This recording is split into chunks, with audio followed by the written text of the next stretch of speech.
Bye. Hi, I'm Rich Galp, and I have in my hand a PSP. Ricardo, what you got over there? I have one in a bag. Oh, man. Ryan, what you got going on? My man Craig's bringing me one right now. Why don't you bring it over here? Go right ahead, sure. So, for those of the folks joined us last week, of course, we had a little PSP special from Japan.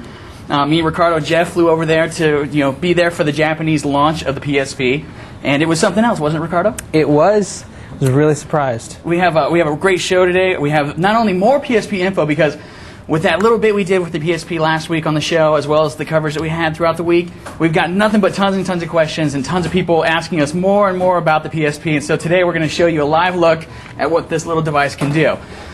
Basically, we broke down all the questions we could, and we're going to basically run through all the different things it does. But before we do that, we actually have some other stuff to discuss. We're going to be talking about what today? We're going to be talking about a whole lot of football. Actually, not a whole lot of football. We'll be talking a whole lot about the PSP, but we'll be talking a little bit about football. Brian Eckberg will be out here, sports editor, last week, and him and I went to Las Vegas Mandalay Bay Casino, where we saw the Madden Challenge. Yes, sir. As well as I hear this thing going around, there's some news about like EA and the NFL signing an exclusive deal for a whole bunch of money that we don't know. I was going to make up a number, but you people will take me too seriously. So, yeah, a whole bunch of money, and now there's only been one officially licensed video game. Supposedly, right? Supposedly. That's the word. Yeah. So we've done some digging. We're going to have a pretty interesting conversation about that stuff, as well as the cool... I watched before the show, I saw your segment on the Madden Challenge stuff. Awesome. Those kids can game. Dude, I need like a song that does the whole it's time to go, it's time to game. That thing's awesome. We'll have that. But right now, we should take a look at. We made some news this week. That's right. What did we make some news for, Ryan? Because apparently, thanks to the wonderful viewers and the audience that we have, we are apparently the fan favorite when it comes to .coms and video game information. So thank you for voting for us and letting us win the Spike TV Video Game Best Website Award. So that's really cool. Do we have footage of that? Or? We do. Should we just go ahead and take a look at it for the folks that missed it? If we can get that queued up, and let's go ahead and take a look at it. It's real fast, so go ahead and watch it.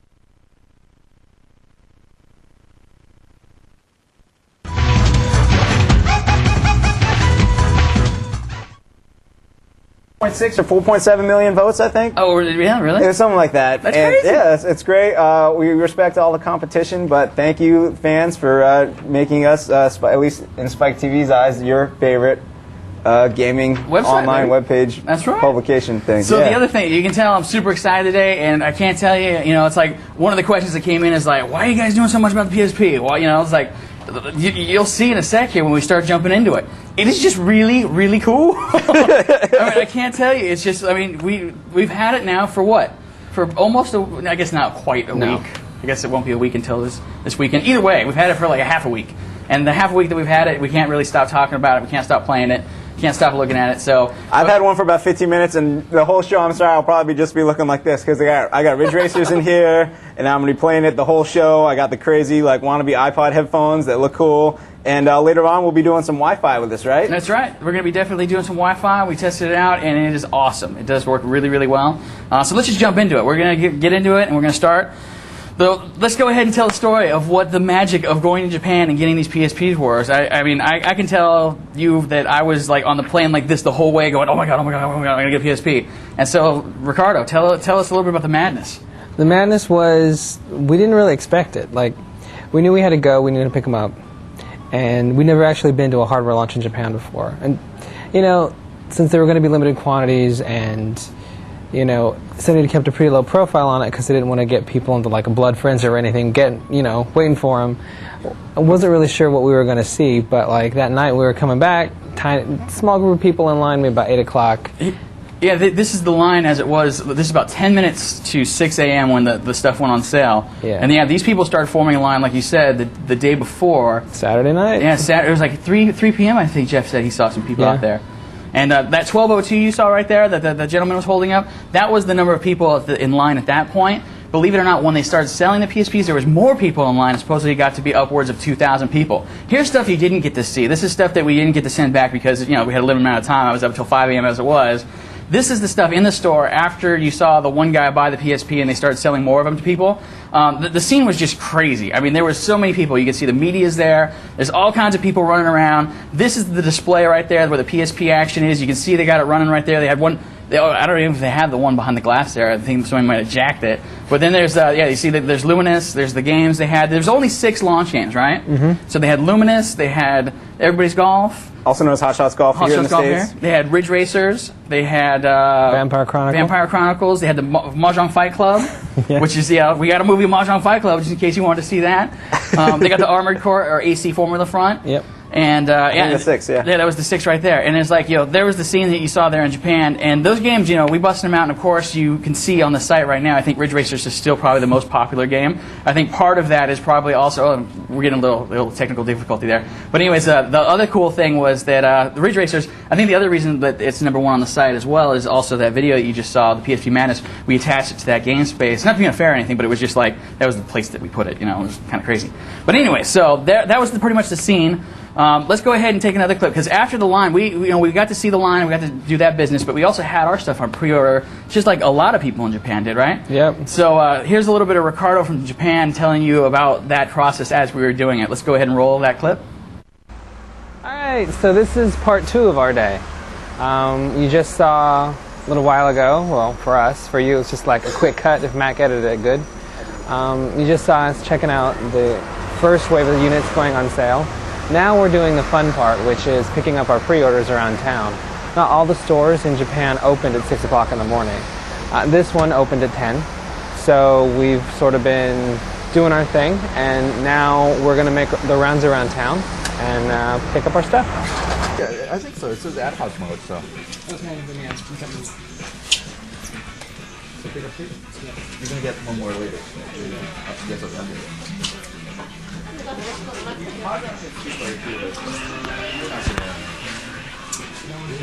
Yeah.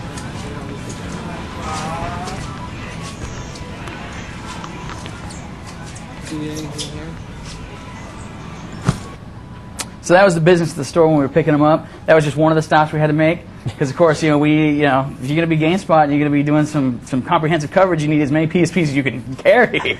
so that's the business we got there. After that, pretty much, we was off to the hotel room for about, 48 hours straight, trying to do as much as we possibly could remotely, pretty much. Can't tell. There was a whole lot of not sleeping and a whole lot of sitting in front of the computer, the laptops that we had, and trying to get as much, at least for me, footage and stuff.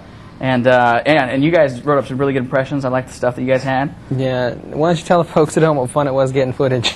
Yeah, the footage thing. So you might be wondering, you got a PSP, right? How do you get the footage off of it? It's like, if you want really good video off it, how are you going to do it? Well, it's like we thought about it long and hard before we got out there, and it was like, there's no output on this thing. And if you watch we got that really cool interview with the chief technical officer of the PSP that's on the PSP Launch Center page. If you haven't seen it, I highly recommend watching it. It's really good. The neat thing about the PSP, it does all kinds of stuff, but it doesn't output video. So what we had to do was we had to build a really specific rig that fit right on it so that our cameras could get a really good lock on it. So when you played it, it didn't go crazy when you're trying to play it and do your business. So that's pretty much the long and short of our business that we did there for that. But one of the things we didn't cover in our PSP video on last week, and one of the biggest questions, and I can't believe we forgot it, was, of course, the battery stuff. The battery stuff. We told you about the memory stick and all that kind of fun stuff. Now, the battery on the PSP, if we can get a shot of the PSP up close, boom, it's not like an iPod. You're not stuck with the battery that's in it, and you have to charge it. So basically, you can bust out the battery. Boom, this little guy right here. It's a little lithium-ion battery, and it says that it's 3.6 volts, 1800. What is that? mAh, whatever that stands for. Ohms. But I don't know. the cool thing, the breakdown of it is basically that you can pop these in and out. I tried it. Somebody was saying somewhere that you could like hot swap it or do something crazy, like maybe put it in sleep mode and then like pop this battery out and then put another battery in. I tried it today. That doesn't work. It's like you pop the battery out and the thing turns off. So. But whatever, if your battery was dying, I guess you could save wherever you were, depending on what game it was, right? Yeah. And then you just put a new battery in. Either way, this thing charges in what? We tested it a few times. An hour and a half, 2 hours. It's pretty quick, right? Yeah. It's not too bad. And then as far as the consumption goes, you want to tell the folks how it ranges from game to game? It's really going to vary on whether or not the game actually accesses the drive a lot, because that's pretty much what kills it. Like Luminous and Vampire, you can go real far on. On the flight back, even though like we're all drifting in and out of consciousness, I didn't actually have to change my battery. because I was ready to roll like Chewbacca with the bandolier of them, just in case. But actually, one battery got me home. And how long was that flight? It was 8.5 back. 8-ish, yeah. Basically, something like Ridge Racer, it's going to hit the drive a little harder because it's going to have to load a lot of stuff. So then you can see like the really awesome time that I got on the plane, kicking back a little bit. But maybe 2-3 hours, maybe more. It's going to depend really on like what you're doing. Now the other thing, like speaking of what you're doing, let's go ahead and talk. There's one thing I wanted to kind of clear up for folks at home, and we'll get another close-up shot if we can of this little analog stick here. Now, you probably heard Jeff, and Jeff actually, I wish Jeff was here today. He wasn't able to come in because he's suffering from the not feeling too good after doing crazy stuff in Japan and stuff. So here's this business. This is the analog stick. Now, if you remember the one thing that we were talking about before we came in, or I guess it was 2 weeks ago, was Jeff was talking about this is not an analog stick, but in fact, after talking to the developers and the CTO of the PSP, it is in fact an analog stick, a very true analog stick. The one thing, and probably part of the confusion that we had or people had, is it doesn't really tilt like the PS2 and the PS2 and the original PlayStation 1 analog sticks. It's just a disc. So if you remember the Nintendo Entertainment System, they had this little controller. Rich pointed out the other day too. That they had, you used to use it for hockey, right? The NES Max. Totally. It was kind of cool for hockey, right? Yeah, I liked it. It made the fat guy move. And so this thing kind of spins around. It's like a little disc. And so I think it's two things really, Ricardo. You tell me if I'm wrong. I think it might be that it's totally new. So with the PS2, if I can't really remember whether the analog stick when the first games came out for the original PlayStation 1, how sensitive it was, or if it was kind of the same on all the games. Do you remember? It's a long time ago. Yeah, we're old.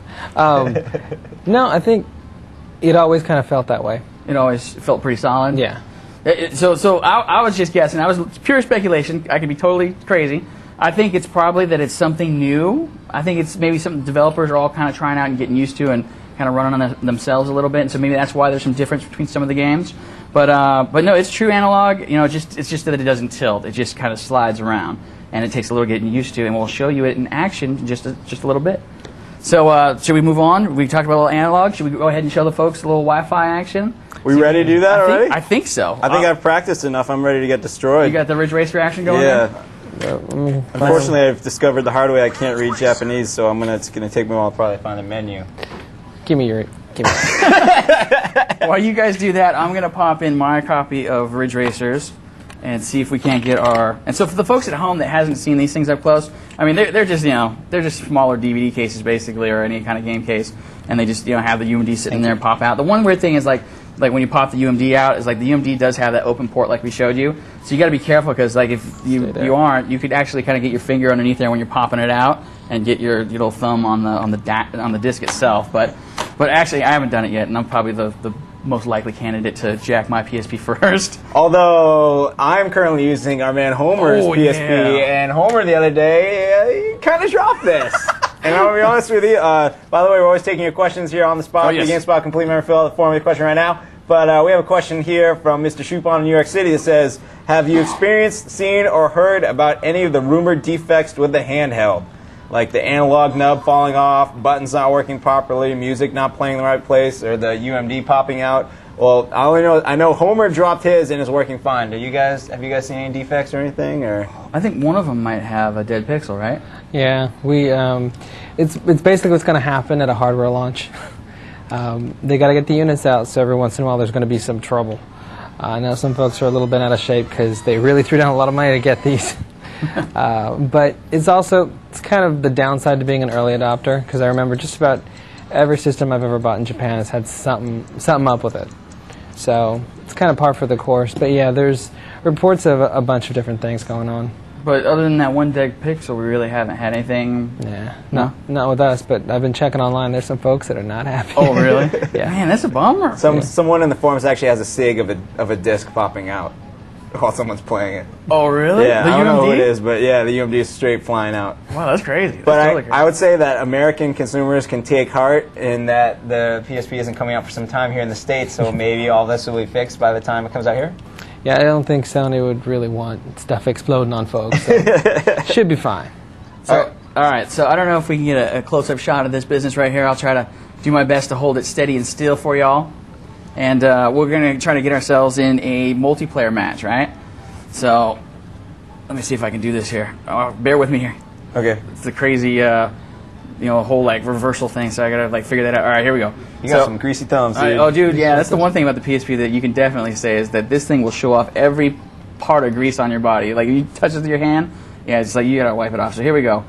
Let's go to wireless battle, right? Let's get our oh, yeah, don't forget to switch on your Wi-Fi little button over here. Is that switch up or switch down? Switch up goes to on. Okay. And the reason they have that is one of the reasons is that battery consumption. One of the things that we definitely found out with battery consumption was that when you're playing Ridge Racer and you have the Wi-Fi turned on, it'll eat batteries pretty quick.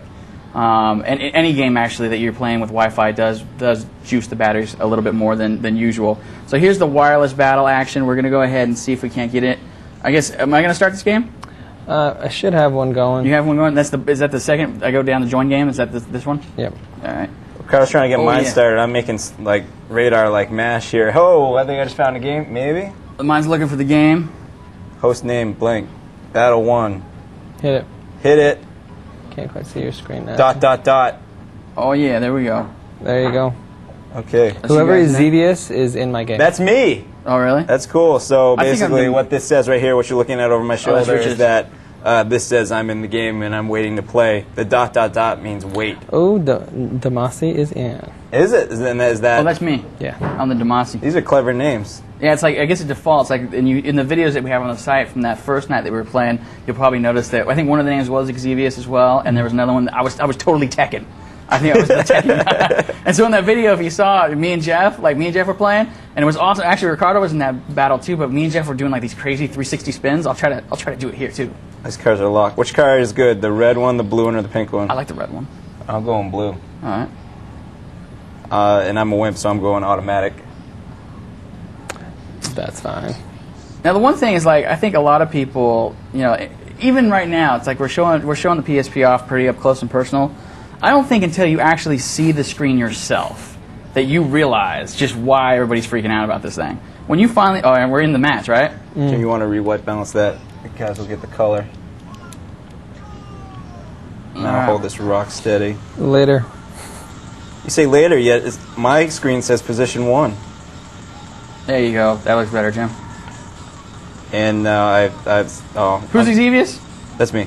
Oh, I'm passing you, dude. That's fine. And there's like the turbo action. Like that's the one thing in this game that they did is they basically took some of the mechanics you've seen like in Need for Speed. It was like Need for Speed Underground 2, I think has that. Of course, Burnout is the one that has the business where you do a little power sliding, and you can see those little 3 bars right there. That's the little nitrous oxide. So once you do enough power sliding, you're good at power sliding. You get those nitrous going. Boom! You kick it into gear and you start flying. And it does the cool little blur effect and everything. I'm gonna totally Paul Walker all over this course. I'm gonna turn my music up since you guys got yours down, okay? Oh, mine's up. I'm just wearing really? headphones. And Ricardo's speed, right? I am. Oh yeah, you're getting past. I'm the one in the way back. Let's try this. Yeah. Jim, you may want to watch someone else's screen since I'm so bad at this game. But Hey, you might want to come this way. I'm the first. yeah. There you go, Jim. Switch on over. All right, so check this out. While Jim's switching up, I'm gonna. I can actually concentrate on playing this now. Let's see if I can do some 360s. You guys ready? Yeah. All right, let's see if I can do this. You watching, Jim? You getting on that business? All right, here we go. I'll wait until you get your shot set, and then I'll try to get my 360 business on. Oh, if I can't, like, not hit the wall. All right, here we go. 360, ready? Oh, wait, no, that didn't work out. Let me wait for a turn. Over, Jesus. Here we go, here's a turn. I'll let everyone know now that I know a lot of people watching the show don't have much faith in my gaming abilities, but I am now in first. Here comes the 360. Oh, what's up? Oh, I didn't pull it off real gracefully, though. Let's see if I can't hit this turbo. Catch up. Oh, there we go, baby. All right, so the 3 of us are sitting here playing Wi-Fi. That's pretty good. No lag, right? It's working pretty good for you guys? Yeah, it's working good. All right, should we go ahead and try the next test, which, of course, is let's see how far this thing works? Totally. Sure. All right, so I think I'm the man that's wearing the wireless mic, so I'll get up and see if I can't, like, walk on. All right, you guys keep playing. Okay. You might want to hold on because we're on the 3rd lap. Oh, yeah, why don't you guys hold on? Fine. I'm going to see if I can't pull the one mic I have on off. Let's see. All right. Sorry if this makes a bunch of noise for y'all. Huh? All right, let's see. You ready? Who's coming with me? The Jim or Jim's gonna come with me. All right. Let's see if we can't do this. Now we did test this. We did test this when we were in Japan, and it worked super far. Like straight up 30 meters, I guess is what we were saying, or that's what they were saying. And it's true. So Rewipe on that, Jimbo. So we're doing. You come with me? Which way you want to go? You want to go straight up this way? I say go towards the kitchen. Toward the kitchen? Yeah. And don't show my desk or my mom will kill me. All right. Here, come on, come on. All right, so we're still playing here. You guys got me just fine, right? Oh yeah. All right. So you can see where we're at. You can get an idea. There's the studio. So you can see I'm taking normal people's steps. It's nothing crazy. And I'm still connected. Now the one thing that should be telltale sign of us being like starting to get disconnected is like the lag. You'll start to see that it'll start to chunk up. But as you can see, we're getting pretty far, and it's still working pretty good. And I'm still racing, and I'm hard, racing and walking, so I don't think that's anything crazy. But I'm going the business, still doing good, and we're still pretty far back. Oh, yeah? Yeah, I'll keep going, all right. That's as far as my cameraman can go right now. But I'm going, and it's still working good, You can see the little lights blinking. I think it's maybe saying that I'm getting a little too far away. But it's still working, What's up? How you doing? It's still working. Yeah, it's still working. Oh, wait, there it goes. Now it stopped working. That's where it stopped. So it actually stopped working about here when the little light came on. So to get an idea, actually, if you want to turn around and show people how far, I guess I can walk, we can go walk back, but it's like, yeah, so it did disconnect, but it does work super far. And there's a bunch of stuff, and I mean, you can imagine that the GameSpot offices are probably pretty crazy with a lot of technical stuff, so there's a lot of crazy wires and a lot of interference, but it did work out pretty good. It works pretty far. Some of the developers were telling us that they actually could use this thing through a cement wall and still get the 30 meters distance, and that's totally about 25, 30 meters. Did it work out pretty good? Yeah, everybody. Yeah. Oh. Yeah. How'd you do? Did you make it? What do you mean? Were you still racing with us? No, it finally dropped out. Oh, it did? I was too busy winning. Oh, really? Yeah. Oh. To notice, but that's cool. It was hard walking and I understand playing. it. It's cool, and yeah, it's fine. So that's the Wi-Fi action. That's great. I think that's a pretty good demo. Yeah, that's I think a great we're doing demo. good. You wanted to play some Luminous. I do want to play some Luminous. Oh, you do? Actually, I think Ricardo wants to play some Luminous because he knows how to play that game. He's and much better if than I I put in a puzzle game, I'm just going to look foolish. Do you need this copy? I do. All right, cool. Oh, is this right here? But I think that's the one I pulled out. But this might be the same thing. Okay, let's get that one because I definitely just put my thumb on the. All right, no, that's the same one. Disc. All right, cool, great. Hopefully, is that going to ruin anything? Thumbprint on the disc. I did not design the disc. I just picked it up, and that's where it went. You're soiling the inside of my PSP. If we get a camera that will get us a nice close-up of Ricardo playing Luminous right here while you load it up. Yeah. And please keep sending in your questions. I know Homer's scrambling all over the place printing them up right now. Do you got some more questions? Sure, let me see if I have some more PSP questions. Alrighty.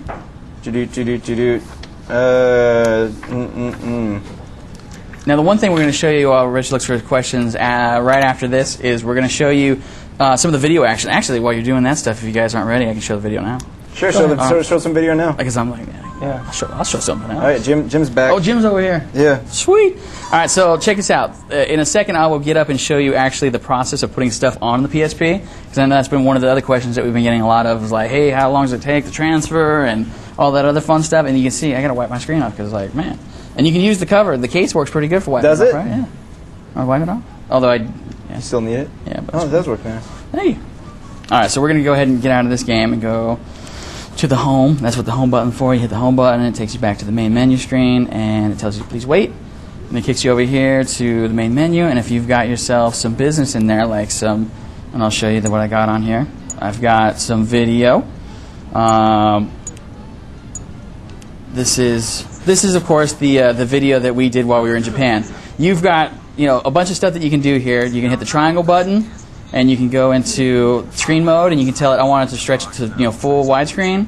I want it to be full screen, which is of course the one widescreen is of course not cutting off the top. This one actually is the one that doesn't cut off the top, which is why the aspect ratio looks a little squished. You can change it. This is the original. Pick it up a little bit bigger, make it normal. Of course, back to the zoom. And you can see you have a bunch of controls. You have the controls right here on the screen, so you can do frame, you can do slow motion, fast forward, reverse, stop, all that fun stuff. Or you can just hit the D-pad here, forward 1, forward 2, forward 3, and then hit the circle button to play. And yeah, it works really, really good. And you can see, I wish my screen, let's see. Let me turn up the brightness color here. There you see the brightness comes up. Here's the 3 levels again. I know a lot of people were asking about that. 1, 2, 3. That's the bright level. A lot of people were asking about that. But yeah, I can't tell you, the video playback works real, real good. And then let's hit the home button and go back. You can see that there's the music. I got some music on there, but we showed you that. The one thing I want to show you that we didn't show you last time was the photo stuff. I've done a bunch of cool pictures, and here's one of them. Aww. Yeah, that's my son for his birthday last time. We let him get a little crazy with the cake. This is, once again, you can hit the triangle button, and you can stretch these images to make it full screen, so there's the full mode. You get rid of that stuff. But you can see, I mean, once again, it's one of those things I don't think you can really appreciate until you see it firsthand. But just to give you an idea, yeah, there's the garage. That's a Mortal Kombat machine. You got that. See, you skip this ahead. There's him running around with the toilet paper. Yep, little dragon suit. But yeah, that's pretty much the photo stuff. I mean, I can show you my whole family and stuff. But no, the photo stuff works real, real good. And I'll show you how to put that stuff on there in here in just a sec. I think you guys got Luminous going. Yeah, right? totally. Ricardo, why don't you tell us a little about Luminous while Jim gets to walk over here and peer over your shoulder? It's a puzzle game. It's a puzzle game. Made by Q Entertainment, which is Tetsuya Mizuguchi's new company that he's doing in partnership with Bandai. For folks of you that follow Sega, and there's quite a few of you, you'll recognize him as being the guy behind Sega Rally, Space Channel 5, and more importantly Rez, which actually has a lot of impact on this game because he got some of the old crew from Rez to work on this. Very cool, so we can expect Craziness. And I will show you that now. Fire it up. Can't wait. I'm going to hop into skin mode just to give you an idea. So basically when you start the game, you're going to have these different graphical appearances to it. Each time you clear a level, you open up a new skin. We've only opened, what's this, 2, 4, 6, 8. We've only got 8 open on this one.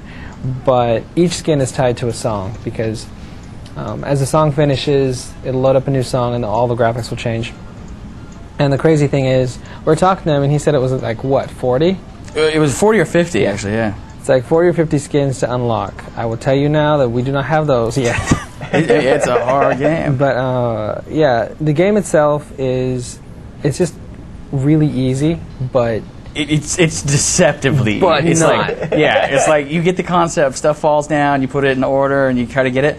But then, go ahead and tell them the trick, though. Basically, you have this line that keeps going across the screen. Pump up the volume. That music's way too good. All right.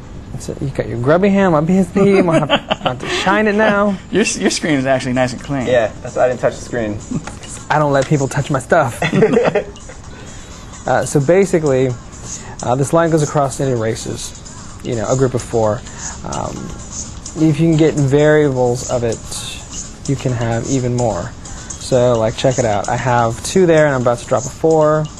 And see, now I have 2, and now I've got 3. Plus yeah. Yeah. And it gets progressively harder. The music's really cool. It's a lot of it's Japanese artists, which, I think for a lot of game fans, you guys are probably pretty familiar with this kind of music anyway. But as you can see, the skin is kind of crazy. They have all kinds of impressionistic stuff, but just to give you an idea of just the variety in it. Sure. So that was 1, right? Right. So 1 out of 40 or 50. Yeah. So, yeah, and that had a very specific look. Right. But then you've got something like this one. Was that Please Return My CD? It is. That is a great name. Yes. So you've got this, which is the same basic idea, but oh man, everything looks different. And sorry, it's very difficult to speak and do this at the same time and understandably, and not get smacked. You're doing a good job. But yeah, I mean, it's really deceptively simple, but it's a lot of fun, and I think more than anything, I don't think we really expected the sound to be as good as it is, just because in a lot of ways the PSP is forcing you to kind of rethink your expectations for a handheld. We sort of, after years of the GBA, we sort of knew what what to kind of expect at a handheld, which was decent sound in some cases, like really good sound, but nothing that was like stereo quality. Right. But that's done.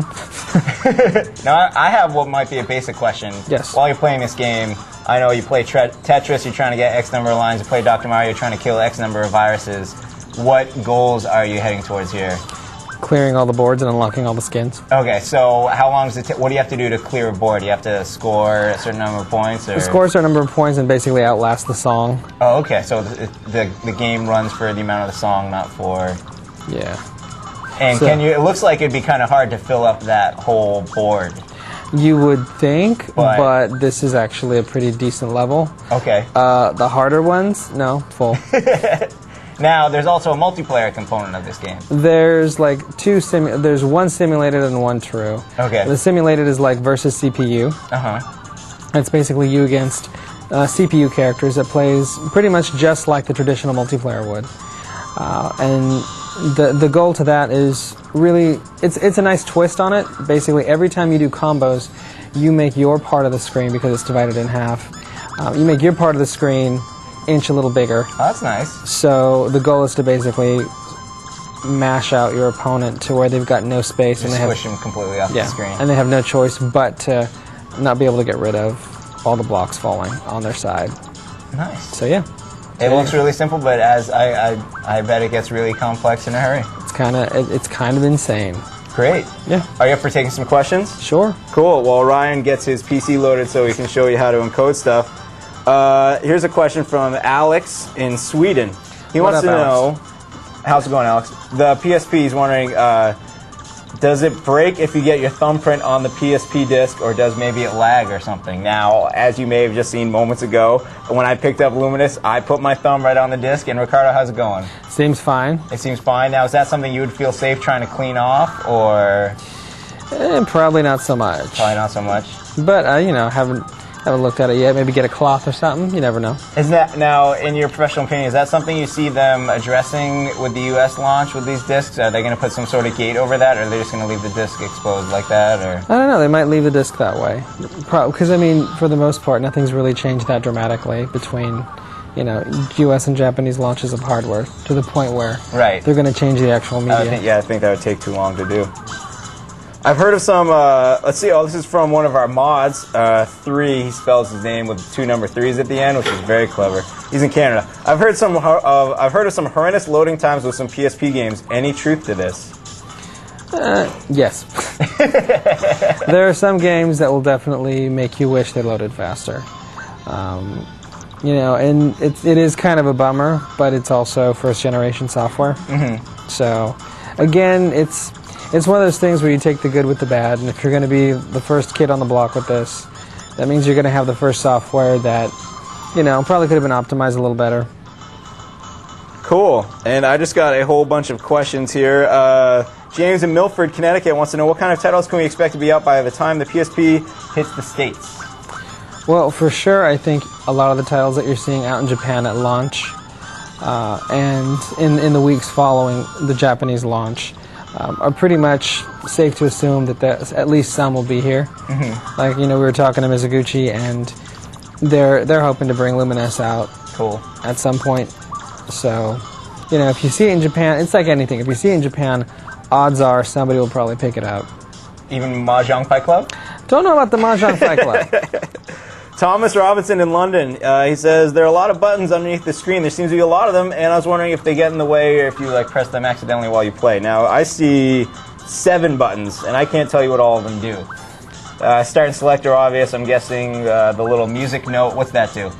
That helps make it easier when you just want to listen to music. Okay, and the circle button, is that your screen brightness? Yes, you And hit that. volume and home. What's home do? Home, and it's a good time to segue.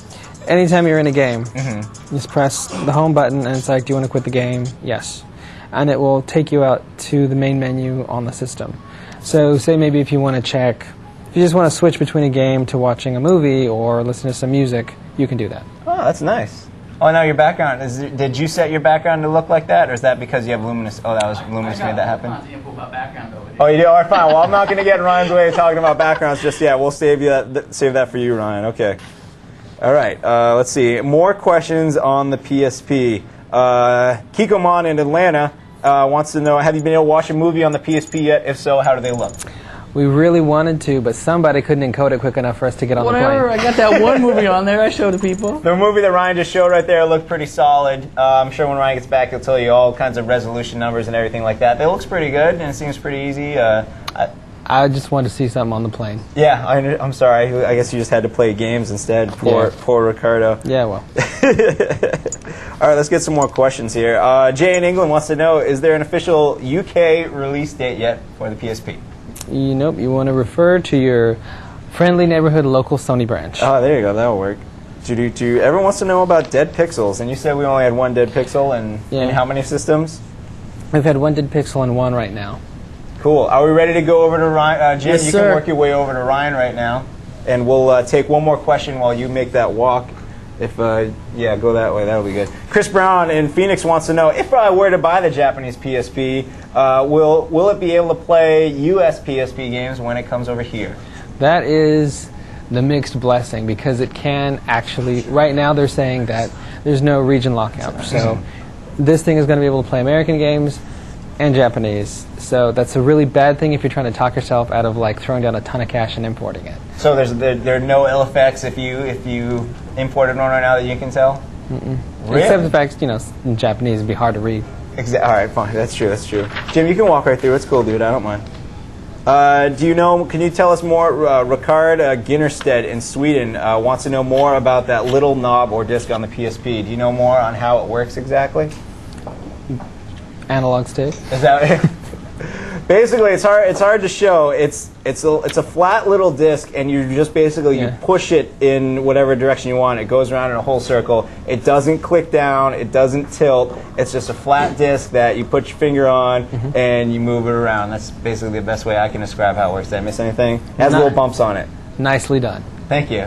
Sweet. Are we ready to kick it over to Ryan right now? Ryan, I see you sitting over at the Let's GameSpot news desk right now with a laptop. What you got going on? All right, I got a couple things going on, actually. I want to show you a couple things. One of the things I'm going to show you first up is a lot of people have been questioning the color, because a lot of the ads that are out there have blue screens in Japan, and people were like, well, how come all the PSP stuff you guys are showing is red? Well, it's based on the month. So if you want to take a look at this, if I change the date and time, so if I go in it, I put it as 11, boom, I get this crazy green color. If I go back into the date and time and I change it to, let's say, October, there's this cool yellow color. Go back in the date and time. Here is that's the purple color. That's the cool color too. And then, of course, we can get there's the blue color that you've probably seen in all the ads in Japan. So that's the color that everybody's going crazy over. But so there's all kinds of good color stuff that you can have in there. So it's kind of a little surprise, the new month thing. So anyways, but that's not what I'm doing over here. What I'm doing over here is I'm going to show you how to put stuff on this thing. Show you how actually easy it is. So the PSP, like an iPod or like anything else, when you plug a USB cord, such as this one, which has got the mini end right here, plug it in the top, like so. Get the other end and plug it in any laptop or PC, like so. Oh, it helps put it in the actual right port. There you go. You get that going. Your computer, just like anything, well, if you don't have a screensaver set on and have it turn off, it's like, come on. There we go. Your computer should totally plug it in, and it should be already recognized. If it's the first time you plug it in, it'll have the little Windows thing that pops up, and it's like, you got a PSP plugged in. But the thing it doesn't do is it doesn't actually, if you look into your drive section, like most things, it doesn't actually pop up just right away. What you have to do, and you can see here, is you can actually have to go into the menu. So we get a shot of the screen again. You go into the USB connection right there. Hit that, boom, it says USB mode. You look at the PC, and just like boom, it pops up and it shows you open folder to view files. You can open this, and it shows you the directory that your PSP stuff is. When you format the memory stick for the first time, it'll let you see this PSP directory. It'll create that. This MP_root, that's the movie player or media player, whatever you want to call it, _root, that's where you drop all of your video files. In the PSP folder itself, it automatically creates a game, music, photo, and save data folders. And within each one of those, of course, you'll find your corresponding files. Now, what we're going to do for this particular test is, theoretically, you can use pretty much any encoder just as long as you're encoding the right file format of MPEG-4. For this one, we have this crazy Japanese encoder that our Japanese correspondent hooked up for us, and you can see it has several different presets. One of them is this 15 frames a second preset. It throws it down to 32 kilobytes per second. The reason for that, of course, is if you want a small file, if you want to create something that takes up little space on your memory stick. I have a 512 in here right now. So for the sake of this thing, we'll go ahead and pump it up to 29 frames a second, 128 kilobytes per second. So it's pretty good quality. And it's as simple as grabbing a file. For instance, we'll go over here and grab, let's say, oh, I don't know, how about this PSP business, and we'll go to our, what did I do with that folder? Anyways, we'll find a video file here. So you can basically take any video file. Let's say if I can take this QuickTime and do it. Boom, it drops it in. Okay, you can't do it with QuickTime apparently. But I had a video file all ready to go, and then I shut my window. Anyways, you drop it. Basically, you drag and drop it in here. You see this thing count up, and it starts ticking away, and it tells you that the frame count's going through. And then what happens is it dumps it into a folder. And once you see it in the folder, you just simply go into the folder. You find the one that you want, and then you dump it straight onto the PSP by going onto my computer and going to your drive that is the PSP. Open up the folder that says, which one you want. So if you want to go in the music folder, the photo folder, you just drop it in there. Simply is like this. So I'll show you with some of the pictures. I'll take them off, and then we'll see about dropping them back on. And it'll say, yeah, sure. Yes to all. And so you can see it transfers real fast. Those are files. The movie files and the video files and the audio files, all that goes really quick. And then once you're done with that, you hit the X button on your PSP, and then it basically disconnects. And you unplug it and pull it out. And then you go in, and whatever you dropped on into those folders, you'll find right there. And it's as simple as that. It's real quick, real easy.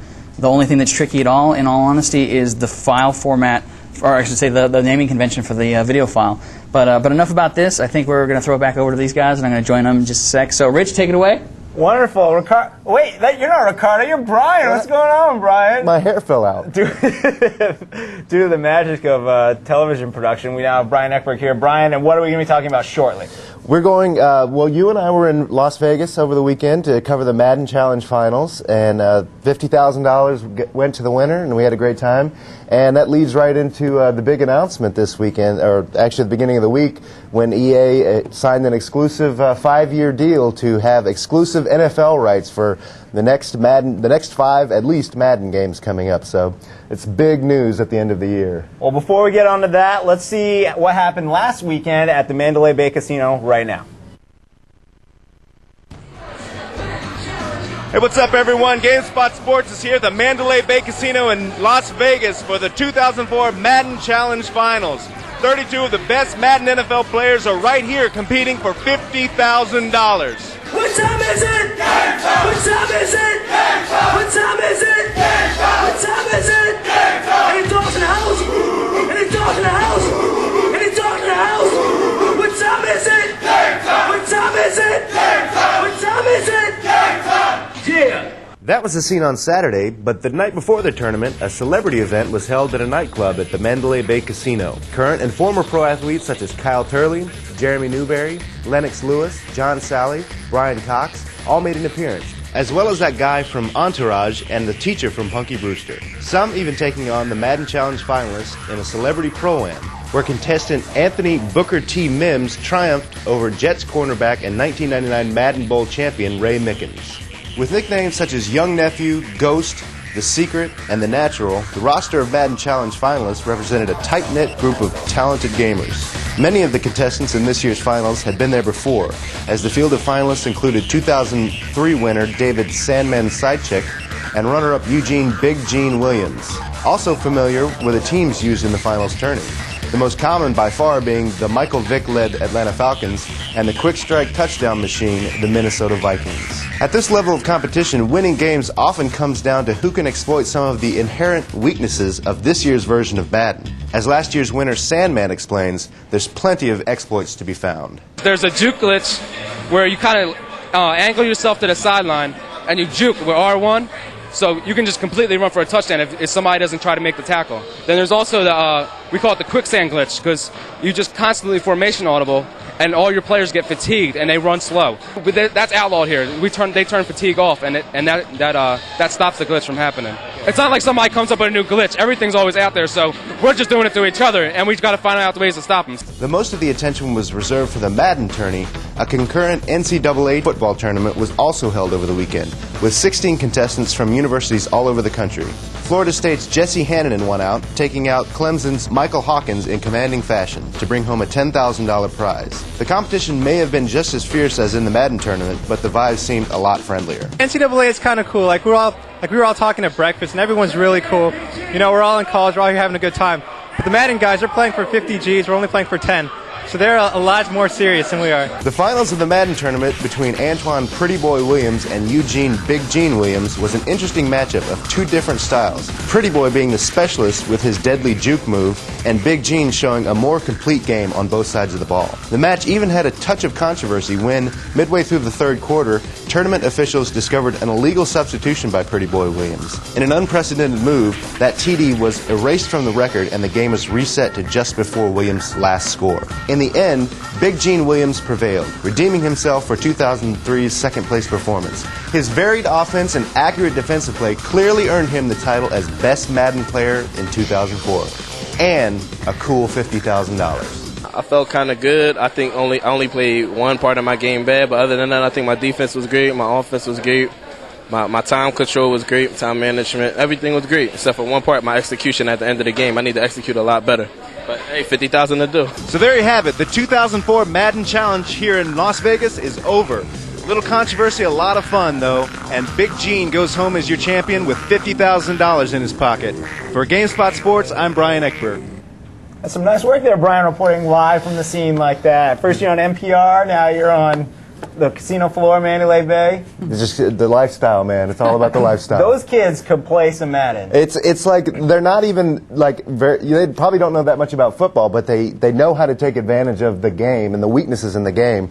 And we just saw like, you know, draw play after draw play, and people using Michael Vick and Dante Culpepper to great effect. And they have these little tricks that just, you know, make them, they can basically score at will. It's like a scoring war of attrition. Well, it seemed to me that everyone there was a huge football fan, but they almost seemed like they were like QA testers who had been playing the game forever. And would like, there was one guy who made his way, I think, to the final 8. Who his entire offense was, he was the Atlanta Falcons, and he would audible into like a field goal formation and then have Michael Vick run straight ahead for like 5 yards every play for the whole game. And that works as a strategy because it runs out the clock. Yeah, and actually one of the finalists I mentioned in the story, Pretty Boy Williams, he had basically one move. His juke move like dominated everybody else, and he got all the way to the finals. It only took a complete Madden player to beat him. It was pretty and Big Gene, as the report just said right there, he made it to the finals last year. He has a complete game. He was solid on defense. Yeah. And there was that controversy. And after the controversy, that guy, Pretty Boy, he stormed back, completely abandoned the run, completed pass after pass after pass, and looked like he was going to win because Big Gene had no momentum going, but his defense held on. For the first 2 minutes of the game, we said Big Gene's going to run away with this, and then, you know, all this stuff happens, there's controversy, people are let off the stage. He comes back, gets the touchdown taken away from him, and he scores right away, and it turns into a game. It was pretty exciting. I think, as a closing note, I would say it's kind of sad that, well, it's great for Big Gene. He won his $50,000. But for second place through 32nd place, everyone who got there out of 16,000, was it 6,000 or 16,000? 16, I think. 16,000 competitors. Second place through 32nd place, get that trip to Vegas, and then only $100. Yeah, $100. So Pretty Boy went through this tumultuous day, ups and downs, highs and lows, and he gets $100 for it. The guy talked a lot of trash during the day, but at the end of the day, I really felt bad for him. And everyone there, and like our man Sandman there, who was a regular viewer, he's probably watching this right now. He was defending champ, and in his match, his player dropped the winning touchdown as time expired. Yeah, he said the guy had the ball for maybe 2 or 3 seconds, and he dropped it, and the touchdown was taken away. It's just too bad. So for more information on the Madden Challenge, stay tuned to the site. That video you just saw will be up on the sports site soon, or just hit up Brian and the nice little community part, talk to him about the Madden Challenge. He'll be sure to fill you in on it. Now, Ryan. Yes, sir. Let's bring you into the conversation. Yes, sir. What happened earlier this week in terms of football games? EA and the NFL announced that pretty much it was going to have an exclusive deal with each other for 5 years. Madden's going to be the one and only game that's going to supposedly have all the real teams, all the real players, stadium stats, the whole 9 yards. That means, you know, ESPN, NFL 2K, that series, you know, if that's going to continue, supposedly is not going to have any real teams or players. in the coming years. So we'll have to wait and see what that means. But the announcement was, it's like mixed reactions. I think if you look at the forums have 3 topics: GameSpot winning the best video game site award, the PSP out in Japan, and Madden and NFL being exclusive. Right. I mean, the forums are just on fire. You can go, just do a Google search. Just do EA licenses and NFL, and it's like, especially today, a bunch of stuff came out today specifically. There was an article, I think CNN Money had an article about it. I mean, basically this is big time. Everybody's involved in this because you're talking about a bunch of money. Some reports are claiming somewhere around the neighborhood of 300,000 is what EA paid. 300 million. 300 million is what EA paid the NFL to do this, and good, bad, or ugly, it doesn't matter. That's the way it went down, and that's the way it's currently standing. Now, we've done some digging. We looked at some stuff. We wanted to see if this is, a precedent, if it's something that happened before. EA obviously has 3 licenses currently, right, Brian? They have FIFA, they have NASCAR, and they have the PGA Tour. And now NFL, so that's like the 4. And so supposedly, maybe, it's not far to imagine that they would go after baseball and basketball and just close everybody out of the gap, right? Right, and they could probably get hockey for free. They'd probably just give it to them.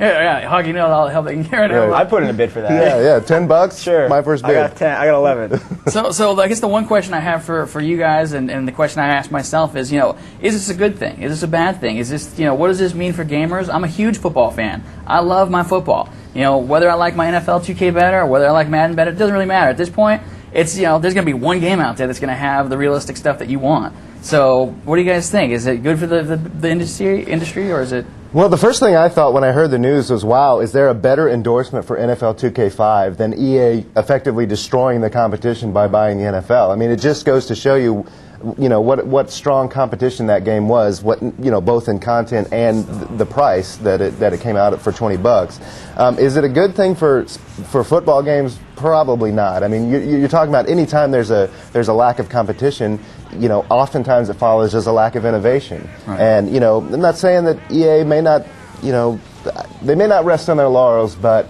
now they don't have anybody pushing them. They don't have anybody pushing them, exactly. So what do you think? What do you think about I this? agree. I think it's horrible for the industry. Now, I kind of sit on the other side of the fence from a lot of GameSpot areas as to what my favorite football game is. But as Brian just said, competition is a good thing. And just so people know, Madden is your favorite. Yeah, I've been playing Madden since '95, and it is my favorite game. But I respect the GameSpot consensus that ESPN is a better game, and it has a lot to it. And if it's only $20, then everyone who likes sports games should be playing that game right now, and they should be playing it every year for years to come because it's a great game. Right. Now, however, I think one thing that we have to make sure to point out is EA is getting a lot of flack for this, saying they're a big evil corporation. Right. When all that they just happen to be the ones that had the most money. Because although they have admitted to pursuing this license for some time, the NFL and their executives were the ones that sat down and said, you know what, we're going to make our license exclusive. Everybody with money, how much will you give us? Right. So it was the NFL that finally made a decision that said, we want an exclusive license to, what was the words, to protect our license or something like that? Something Or like do you know that, more yeah. about this? Or No, I don't. I just know that, I read a story yesterday on CNN that talking about this may be a short-sighted decision on the part of the NFL and the NFLPA, because just because EA paid $300 million now for the license, in 5 years, in 2009, when the license up for renewal again, and Madden has been the sole NFL game, EA may be in a position where they can just pay whatever they want to renew, because there's been no business competition to make it compelling that someone will raise a bid and say, we want the NFL back. EA will just say, no, this is what we're going to pay now. Right. So it may be a bad decision for the long term for the NFL and the NFLPA. Now, another thing that I think we should point out is that the NFL has exclusive deals with other things, like with their jersey manufacturers, like Reebok, I think, is the only people that make their jerseys. And I'm sure isn't like a sports drink that they have exclusive. Gatorade, I guess. Exactly. But where they're going wrong, I think, with Madden and this exclusive license is there's nothing, in my experience, more dangerous than an angry pack of nerds. And if you get all these smart people and all these great gamers together, and they know how to make, all these people, they know how to make a lot of noise, and it'll be interesting to see